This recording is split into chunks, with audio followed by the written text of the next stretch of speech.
Welcome to the Men After God podcast, where you will be challenged and encouraged as you pursue God, achieve success, and raise a thriving family. Join your host, Dustin, and his guests on a weekly journey to grow as husbands, fathers, and men after God. Here is your host, Dustin Alley. Hey guys, welcome back to another week of the Men After God podcast. I am excited to have this interview today and to share this man's just wealth of knowledge. We are only going to scratch the surface of the value this man can bring to a conversation. This conversation was actually supposed to take place about a year ago as we were preparing to launch Men After God, but we didn't know how to use all of our equipment at that time. And so we've since learned a few things, and we've got the microphones and everything working today. So I'm just excited to have this conversation with Jason Hodges. Jason Hodges and I connected a few years ago and has just been a phenomenal mentor, even from afar, and just watching his life and his example of following Jesus and how he brings passion and energy to whatever it is he does. Before we get into the conversation, forgive me, I got to do a little self-promotion here. Don't forget the Becoming a Man After God book is on sale now. It launched May 1st and is available on Amazon. If you can also get it on Kindle. If you have Kindle Unlimited, it's available to you. And then soon we're going to be launching on our website where you can get it at a discounted rate where you purchase directly from us. And as long as you don't order like 1,000, although you're welcome to, I'll make sure to give you a signed copy, which might be something worth something one day. But I don't know. We'll see. But I want to thank you guys so much for your financial support, your prayerful support of Men After God through our Patreon. It's been amazing to have so many of you along this journey with us, and we're just grateful for you and all that you do. Well, without further ado, let me introduce you to my guest, my friend, Jason Hodges. Jason, what's up, man? Dustin, thanks, man. I'm so humbled by that introduction and really grateful for our friendship and grateful to make this happen today. And if I understood you correctly, if someone buys 999 copies, you'll sign all of them?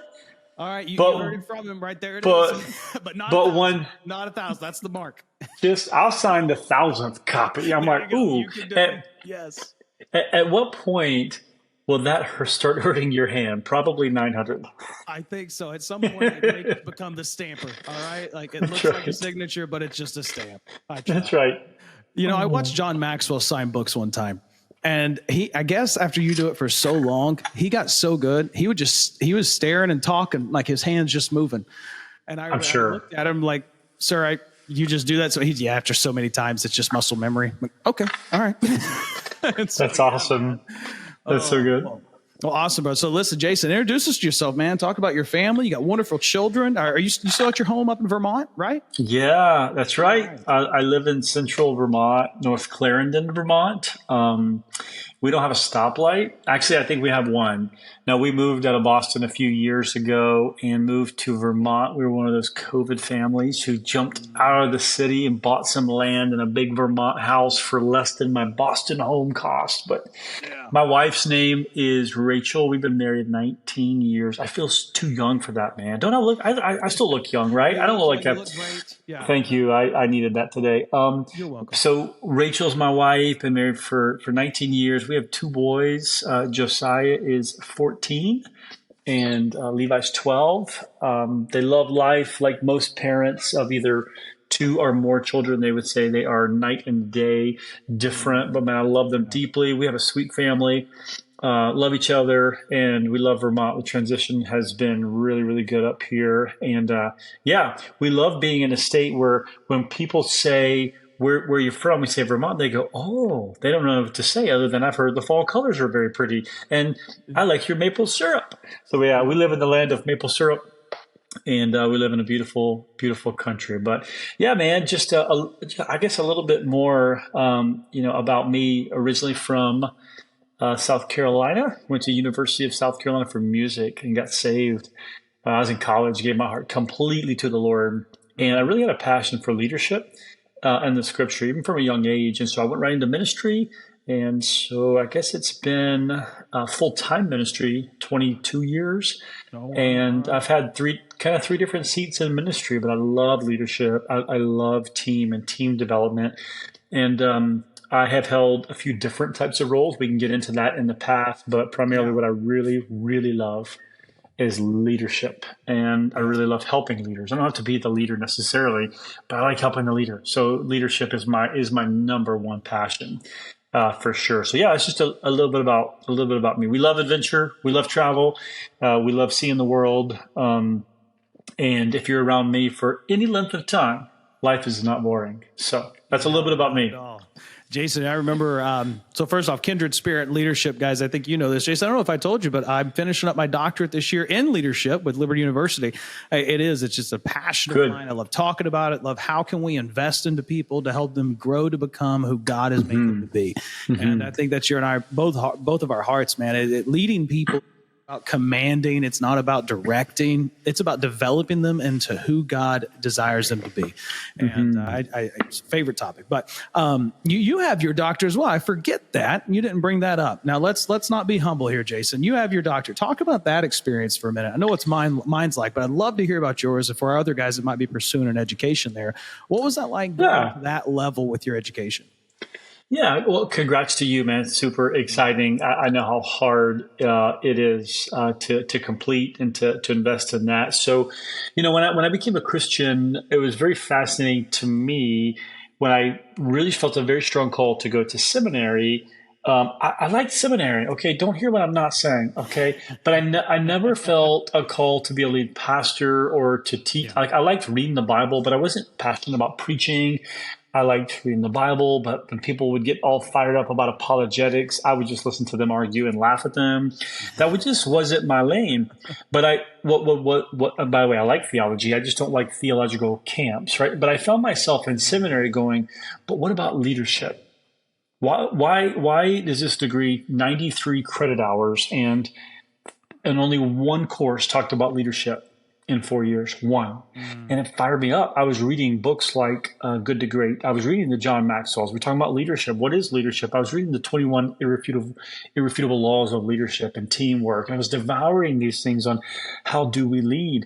And one of the greatest problems I was seeing in the church was just leadership. So I'm grateful for seminary, a lot of Bible study, knowledge, Greek, Hebrew, just apologetics and learning words like soteriology, right? But when I graduated, I was like, wait, but how do I lead his people? What does it really look like to lead a team meeting? What does it look like? We were talking about this before the podcast. What does it look like to build teams? Yeah. Like Jesus was a fascinating leader. Yeah, he was a good preacher. We only got one big sermon on him. We got a bunch of parables, a bunch of healings, right? But let's talk about his leadership. So now to answer your question, years after seminary, I'm like, I want to learn leadership. I want to be in the room and wrestle through leaders and leading the church. And one of the greatest problems I see is not long sermons on Sunday morning. It's the inability to lead well and to gain trust and to gain credibility and to lead through integrity. So I went back to school at Southeastern Baptist Theological Seminary, Wake Forest, North Carolina, to just study leadership. And so, my doctoral leadership is in Christian leadership development and organizational development. And so how do you take someone from their raw state and put them on a roadmap and a pathway to grow into leadership? And it was a great degree, but a super frustrating degree, especially when they tell you to find good examples. I'm like, I'm looking for really good examples in the church, and it's hard to find. So I went on a long journey of studying building teams and organizations and primarily leadership development. So that's what my, the rundown skinny of my doctoral degree was leadership development and organizational development. Yeah, and it did you well. I mean, I think just, God designed you for that, obviously, and then education prepared you for it. Because I know when I met you, through Send Network and what you're doing with them, just doing such a phenomenal job. And then Jason, I go, we can't talk about Jason Hodges without talking about 6 Ironmans in 6 days in 6 New England states. Yeah, right? Guys. Okay, let me say that again: 6 Ironman triathlons in 6 days in 6 New England states. You should have seen this guy and the entourage he had traveling with him and the sleeping conditions. And oh my goodness, it was an amazing thing. I think I caught you on either day 2 or day 3 in Connecticut. I don't remember, but talk about that for a moment, man, because I know that'll kind of lead us into the conversation of your CEO experience over the last year and a half, I believe. And so just talk about that.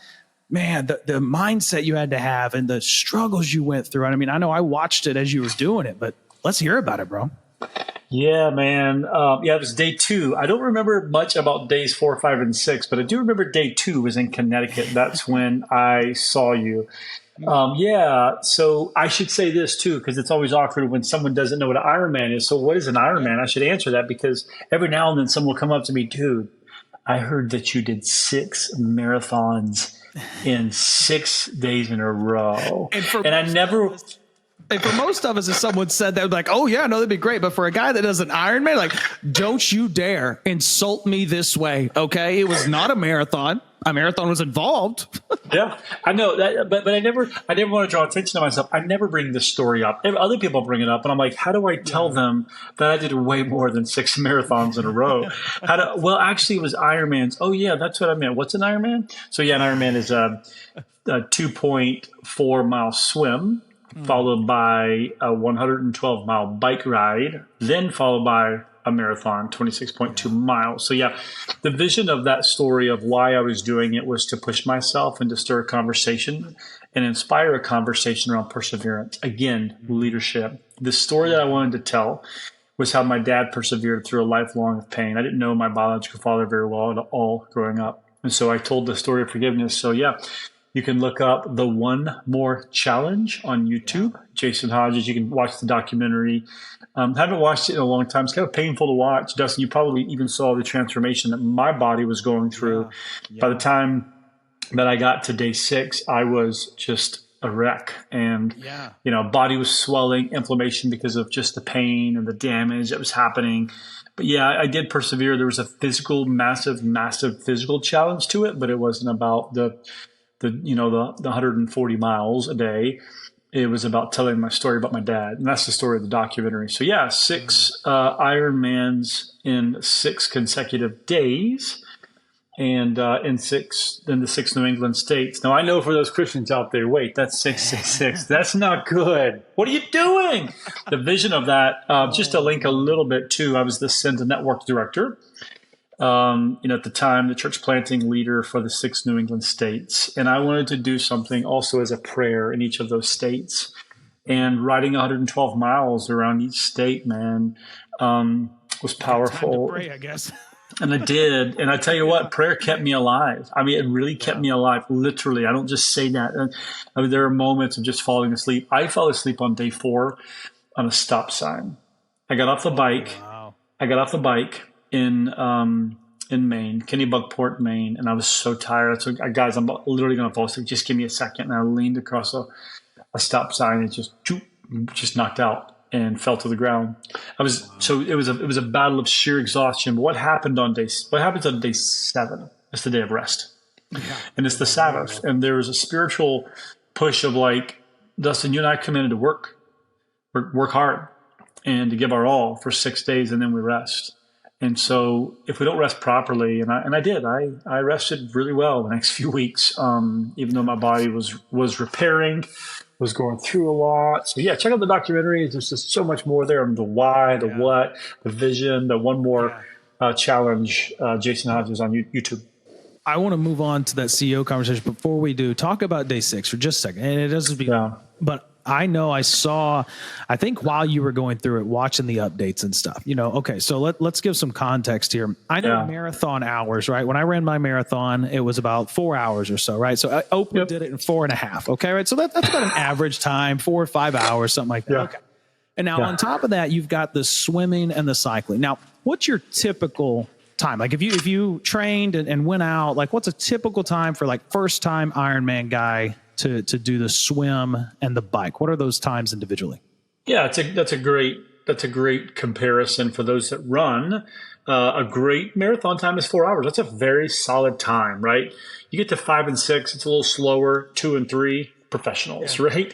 So 4 is a great time. A really solid Ironman time is 12 hours.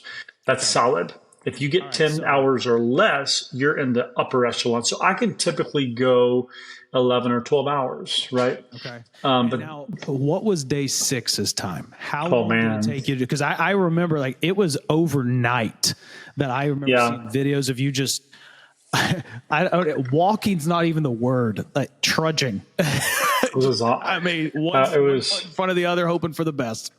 yeah, it almost at that point was not a swim, bike, and run challenge. It was an exhaustion challenge. I was fighting fatigue. And I don't actually remember how long it took me. So you didn't ask this question, but if I answer one thing and then I'll answer this, we made some fatal mistakes. My stomach began to face issues. I was inflamed. I weighed 15 pounds heavier at the end of the week. That's significant. Wow. No, but what happened the next week, I lost all 15 pounds plus another 10. My body weight fluctuation, which is typical when you put your body through this type of damage, you put on a lot of weight. And because your body's keeping everything, it's not burning, it's freaking out. Like, what are you doing? We're supposed to be resting. The body's an amazing thing. So literally, my body started getting inflamed. And here's my rib cage. And my gut was sticking out like 2 inches. So the biggest problem I had was not pain. I was well trained. I was ready to go 12 to 15 hours a day. But my gut had major issues. When I was running, I was in sheer pain, like to the point of tears. So I did a lot of walking, which snowballed day 5 in New Hampshire. Day 5 in New Hampshire, I was fighting fatigue so badly. So I did not get off the bike until really late. And I was doing the marathon through the night because I could not run. I just could not run. So I was run a little bit, walk, run a little bit, walk. It was taking 7 hours just to do the marathon, which is terrible, which is not good. And then we woke up on the last day, to answer your question, in Vermont. I woke up in the pool. There was a miscommunication between our team and the pool, and I couldn't get into the pool. So because of that, I think we started day 6 of the One More Challenge at probably 11 o'clock in the morning. So we should have started at 6 a.m. So because of that, and I had so much fatigue, Dustin, I was hallucinating. On the bike, I started yelling at my shadows. Okay, let me say that again. Yeah, I started yelling at my shadows. Because this is what happens when you have extreme fatigue. I mean, some people listening to this might know that because of what they've gone through. If you've ever faced someone in extreme anxiety, extreme fatigue with no rest, hallucinations is just a part of it. And so I got off the bike and I told my wife, I said, I can't get on the bike anymore. She said, why? I said, because of the shadows, they're going to get me. And the guy's like, all right, let's just let this guy sleep. So by the time I got to the run portion, it was 9 o'clock at night. It took me like 9 hours on the bike. I think it was like 18 hours, man. I think the Ironman on the last day was like 18 hours. But because I started at 11 the next day, it was further, I finished Sunday morning. So I finished on my day of rest. I love it. So you've went through this. It was difficult. It was hard. I know you were still a Sin Network at the time, but then, some circumstances and events got open the door for this CEO position at an organization for you. And let's hear that, man. That serving as a CEO, as a follower of Jesus. Talk about the company, talk about the value it brought to the world, and just talk about what that was like of being at that executive level as a Christian. Yeah, tremendous amount of fun. Served in that role until just recently, almost just a little bit less than 2 years, and had a lot of fun. Iron Grit was the name of the organization, and I was working with some of really one of the world's greatest endurance athletes. But we have an organization that provided coaching, mastermind, events, and experiences. And so as a CEO of that, it was a lot of fun because there were elements of the business that had tenure, had history, that I could come in and learn and adapt and lead and build those teams. But there were other elements where it required entrepreneurial skills. I'm a little bit of a hybrid. I prepare a blank sheet of paper rather than a handbook. You're like me, right? You don't want to run someone's handbook. You want to write your own handbook. So that's more of me. But I can bounce. I can bounce back and forth. I can take an existing and try to make it better.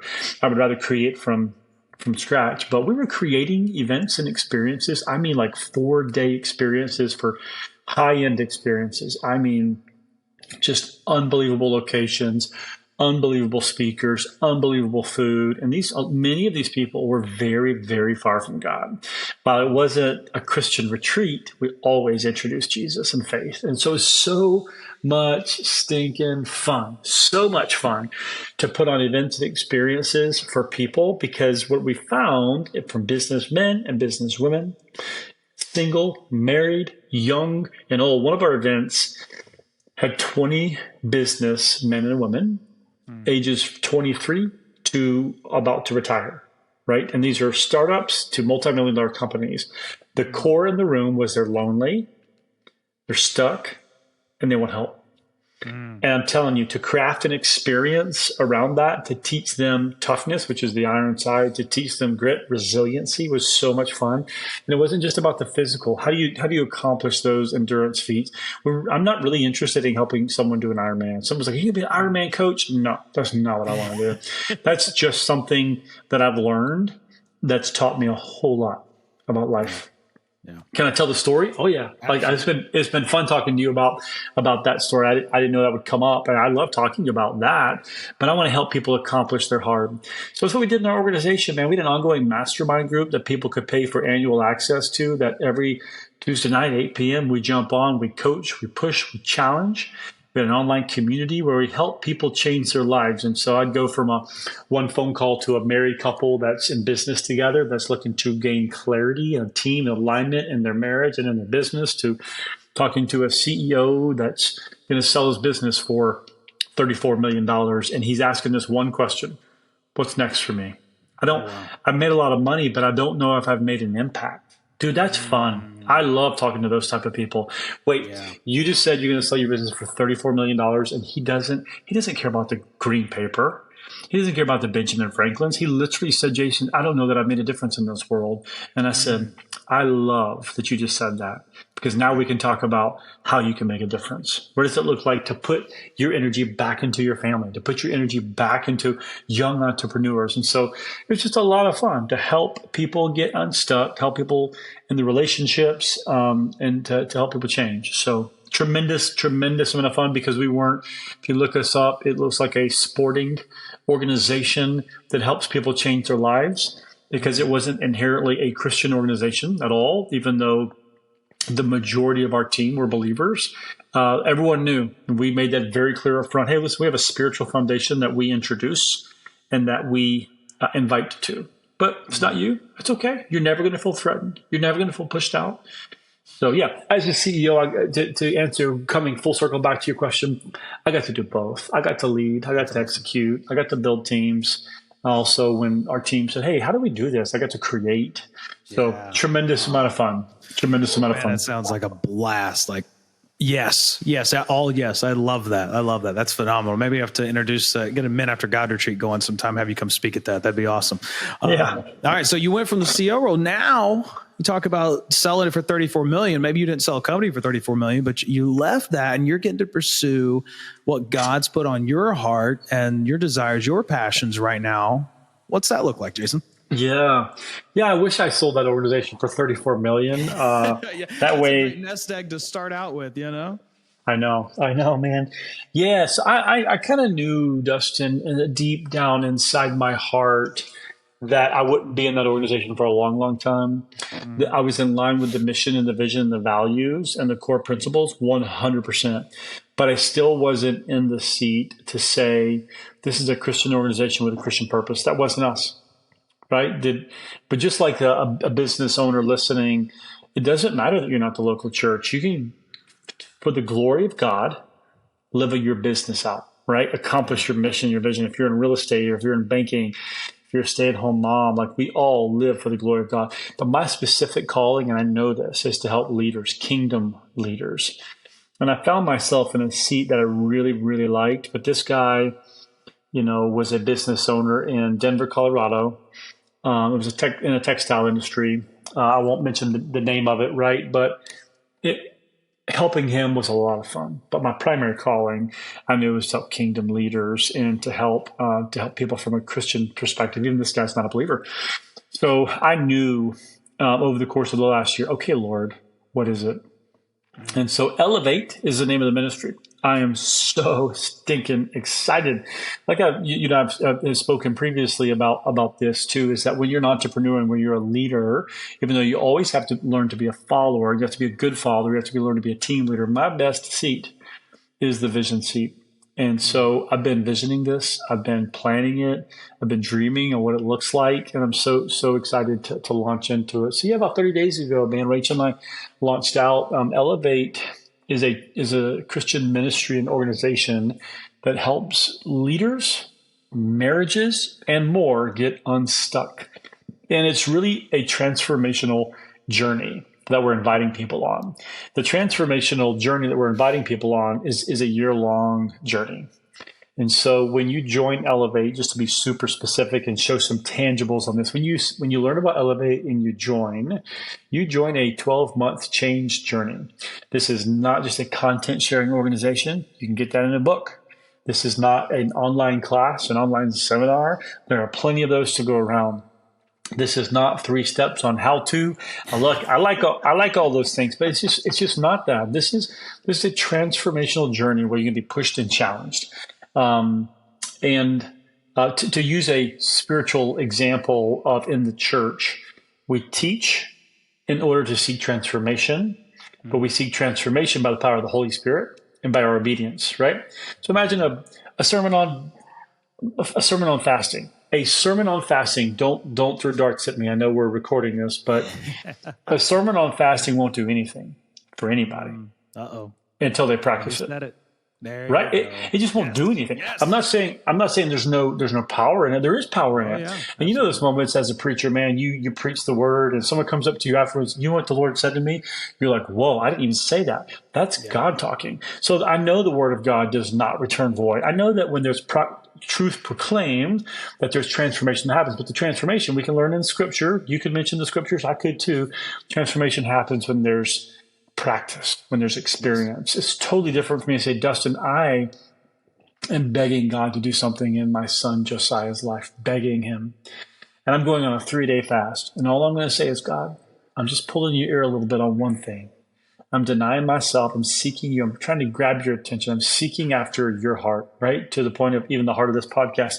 God, I'm going on a journey with you. And then I say, Dustin, would you join me on that 3-day fast? What are you asking God to do in your life? What are you asking God to do in your children? What about your bride? What are you asking God to do? Pick one thing to talk to God about over the next 72 hours. Let's do it together. Yeah. Dude, change happens in that place. It happens. So Elevate is not a sermon on fasting. It's an invitation to. So all that to say, even though fasting is not necessarily the core principle, when you join Elevate, you're going to be asked to do things, not just taught to know things, right? You're going to be asked to do things. So it's a year of challenges. It's a year of being pushed. It's a year of connection and relationship. You're going to have a community. Every 2 weeks, there's going to be an online call where I'm hosting the leader call with different people like you. You can be a future. I would love for you to be a future guest. There's my invitation. I'll follow up on that. I appreciate that. Yeah. Because we're going to have a track for leaders. There's a leadership track where other guests will come and speak, but it's not just going to be content. So, hey, here's the leadership challenge for the next 2 weeks. So we'll see you in 2 weeks. So there's gathering, community challenge. We're also going to put on events. I've been really fortunate to put on some incredible events in the last couple of years that have been incredible experiences. So we're also going to put on some incredible events to help people get unstuck, to help people connect, help people change their lives. And so right now there's a marriage journey, a marriage track, a marriage tribe, and there's a leader track. So that's what we're launching right now, man. It's just a year-long transformational journey where we're going to push people, challenge people. And as I told you earlier, when you hang out with me, you're not going to be bored. It's going to be fun. It's going to be adventurous. And so I won't let the secrets out because a lot of these are surprises. Even what our couples going through the marriage journey did this past week was so stinking fun. Yeah, I mean, awesome. It's so stinking fun. There's no going on the hamster wheel. There's no boring life. We're going to really push people and challenge people to get out of their comfort zone and to do something about growth and development. So I envision in the future business tribe. I see it growing beyond, but leadership and marriage right now, I think 2 of our greatest problems are the 2 tracks that we've officially launched. So yeah, that's a little bit about the ministry called Elevate. Is there a website that our guys can go to if they want to check that out? There is. It's called elevatetribe.life. Follow us on social media. Elevatetribe.life. And the reason that I say that is because, oh, by the way, if you're listening like right now, I literally built this website 2 weeks ago, and it looks like I built it. So just FYI, I have someone else building it right now. Like I just took some stock images. So in about 30 days, it's going to be nice and updated. That's a little bit of my excellence coming out of like, it's not very good right now, but we just launched this. So the reason it's called Tribe is we're a family. I want to build a family. This isn't just information. This is a family. And then life, because we're hitting all things of life. All things in life. We're not going to have leader conversations without talking health. We're not going to have leader conversations without talking personal growth and enjoyment. We're not going to have leader conversations just talking about how to lead your business and how to lead your church. No, it's about life, all of it, you know? So yeah, elevatetribe.life. Just launched the social media 2 weeks ago. All right. I haven't even invited people to that on Instagram, Facebook, and YouTube. I have the TikTok as well. But yeah, that's very much in the early stages of building it right now. But again, if people want to learn more, then go to the social media, go to the website, and ultimately reach directly out to me on those channels, and I'll tell them more. But once they join the Marriage Tribe, they're in it for a year. They get online access. They get all the challenges, all the gifts, and they get an invitation to an exclusive retreat with other couples. That's going to be so stinking fun. Same thing for the leader journey. And these aren't going to be just in Vermont. We're planning right now to do one in Mexico, an adventure retreat. We're planning to do one in the West Highland Way, which is a famous hike of 100 kilometers in Scotland. So we're going to be doing, like I said, it's not going to be, hey, just come to a conference and sit around a round table and sing a song and listen to a speaker, write some notes, and then throw away the notes the next day. You know, not that I'm jaded. I love conferences. God's changed my life through that. I'm just building something different. We're building an experience. I love that. So yeah, man. So first off, I want you to know, as you grow, I will always be the first person that liked your page other than you. Yeah. Just went to Facebook right now, click the like button. So I'm following elevatetribe.life on Facebook. And then I went to your website, and Jason, yeah, man, I am so glad you hired somebody. It's terrible. I honestly, you're such a great facilitator. There's only one question I really hate that you asked, and that was it. I'm like, oh, I don't even want to tell you what the website is. I built that bad boy in 2 hours. You know what? Here it is, Jason. You're going to appreciate this. If you go back and watch the first few episodes of the Men After God podcast, I say something because our background, this is still not what I want, right? Like life circumstances, investments for the organization into some other areas, right? Imperfect action. Come on, man. You know that imperfect action will take you further than perfect action ever will, because you'll never take perfect action because you'll never be perfect. So take imperfect action and then go hire somebody. No, preach, dude. I live by that principle. One of the most transformative messages years ago that I listened to, and I knew this was in me. I just didn't know. I didn't have the language around it. But it's called Gitmo. It was a Craig Groeschel message at the Willow Creek. What's it called? The Leadership Summit, Global Leadership Summit that used to be at Willow Creek. He preached a message there, Gitmo, good enough to move on. He talked about how so many leaders are so paralyzed by perfection and by having it all the right way that they don't take action. So I totally believe what you just said. I do believe sometimes it's just good enough to move on. I didn't want someone to Google Elevate Tribe and not see a website, because that loses credibility. Better to see a 2-hour built website. And I've already paid, and I love what's being built right now. It's just probably 30 to 45 days out. Yes, I'm like, you know what? I'm just going to do this stinking website. And the content on it. There you go. Yeah, that's right. Yeah. No, I love it. No, it's great. Man, I can't wait. I love this. I love the experience-based stuff, because with Men After God, we're growing. When we're growing into God's just blessing our network. We've seen over 600 guys already take part in our Facebook group, and, we're developing content, community, coaching and conferences. And right now the focus is on grow the network, connect with other men and things. And then we are, as I finish up my doctorate this year, that's obviously taking up a good chunk of time, but we've got a great team, and we've restructured and restructuring a bit so that we can have some people focus on developing more of that conferences. And I really love this whole experience thing. I'm going to be praying on that and how that can be integrated into Men After God in the years to come. So yeah, dude, I love it. That's awesome. Jason, if you had the opportunity to sit across from a guy, 33 years old with a family, right?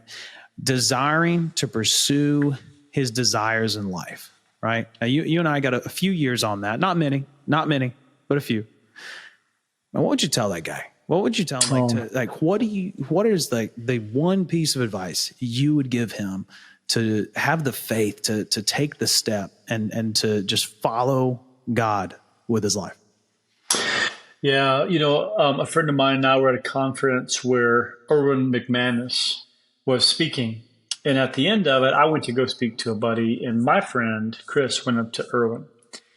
And both Chris and I connect on this, is that our biological fathers weren't present growing up.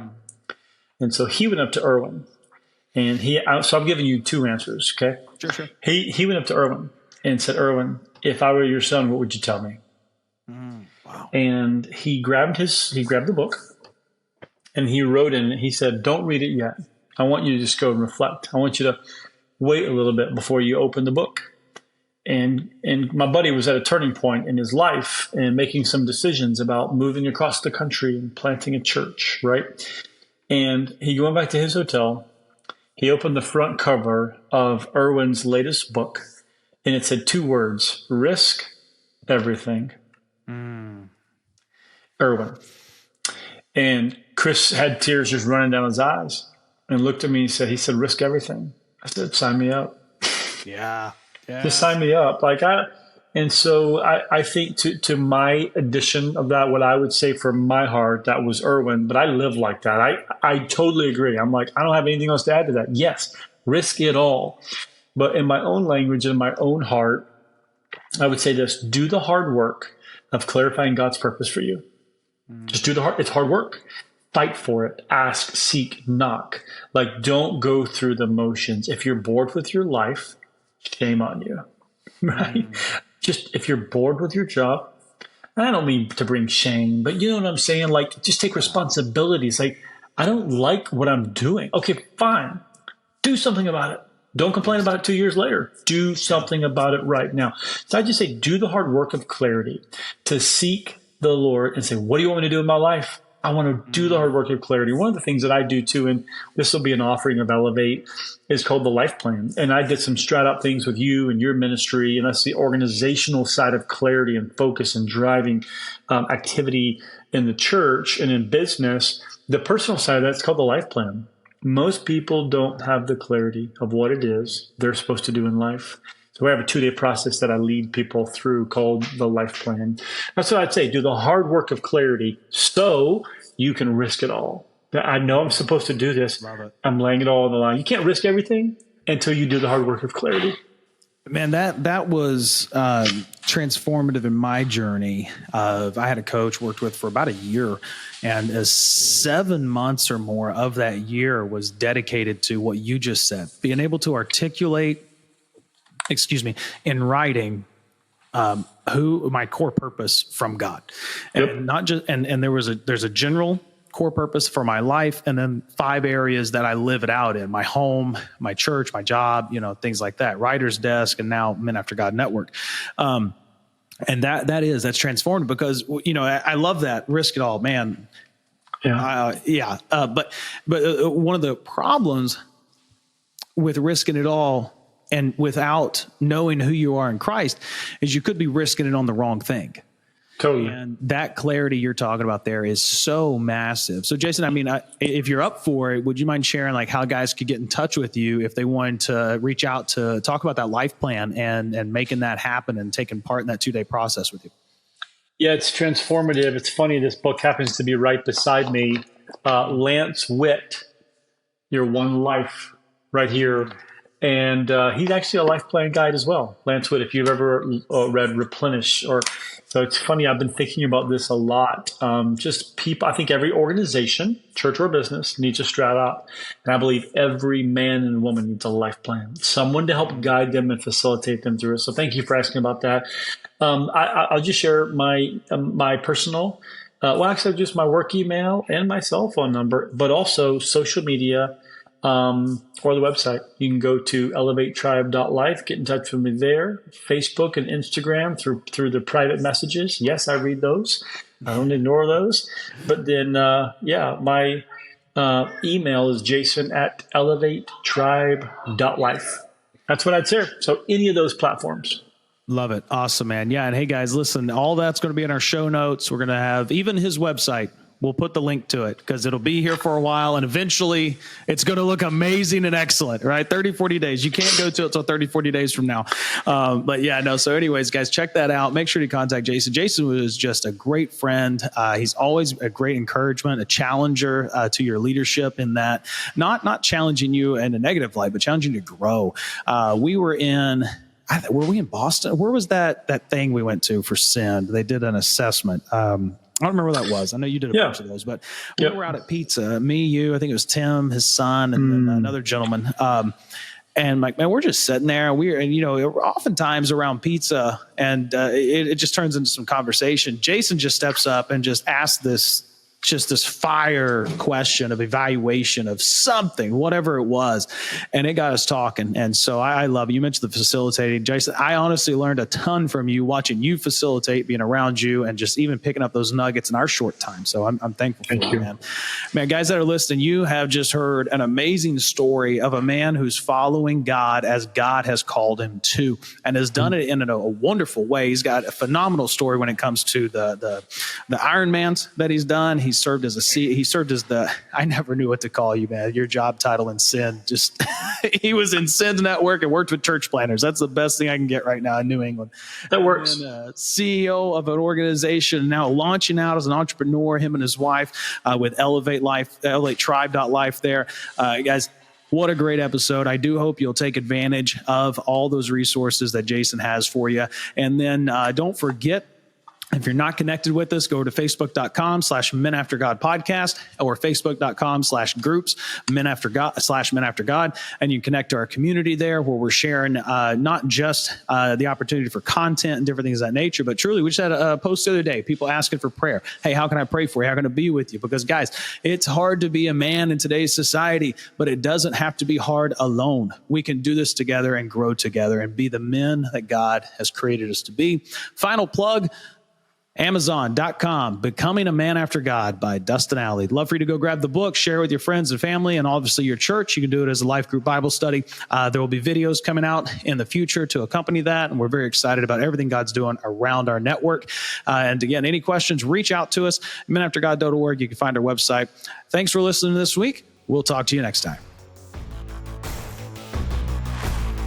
Thank you for listening to the Men After God podcast. Make sure you subscribe so you don't miss any future episodes, and keep up with the show by following us at facebook.com/Men After God. You can also reach out to Dustin personally at Dustin@seekconsulting.us with any questions or for coaching on being a man after God.